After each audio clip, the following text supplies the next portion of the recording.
Una vera e propria task force per Ferragosto sarà schierata dall'Arma dei Carabinieri in tutta la provincia. In poche ore già diversi arresti.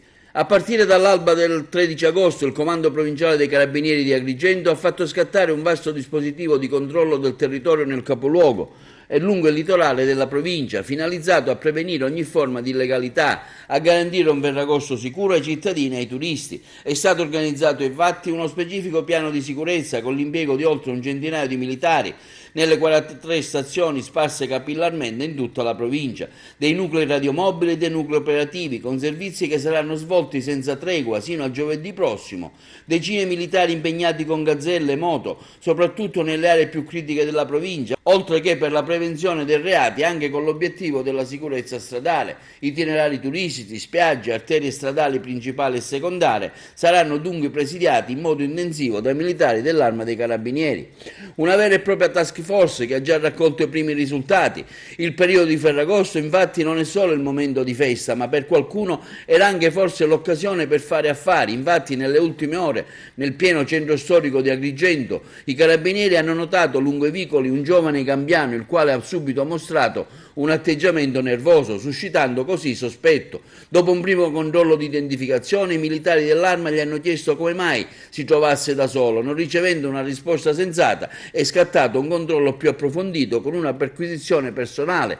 Dalle tasche dei pantaloni del giovane è saltato fuori un involucro contenente oltre mezzo etto di hashish, risultato dalle prime verifiche di ottima qualità e che avrebbe potuto fruttare sul mercato diverse centinaia di euro. La sostanza molto probabilmente era destinata a rifornire la piazza locale durante le serate della movida ferragostana.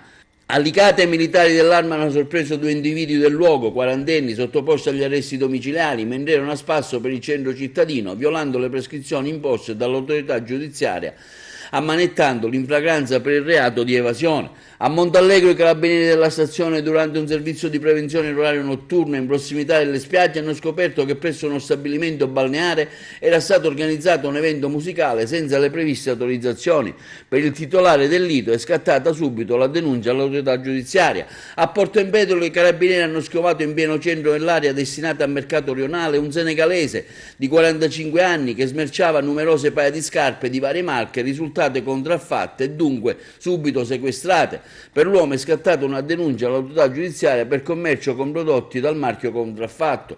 Sotto la lente di ingrandimento dei carabinieri inoltre ci saranno anche condomini e abitazioni che rimarranno incustoditi durante le vacanze. In tal senso si invitano i cittadini a segnalare subito telefonicamente al 112 una situazione anomala o dubbia. Il comando provinciale dell'Arma consiglia di evitare di pubblicare sui social network i propri spostamenti o informazioni da cui poter conoscere i periodi di assenza delle proprie abitazioni, poiché tali elementi potrebbero essere utilizzati da malintenzionati in cerca di qualche facile obiettivo da svaligiare.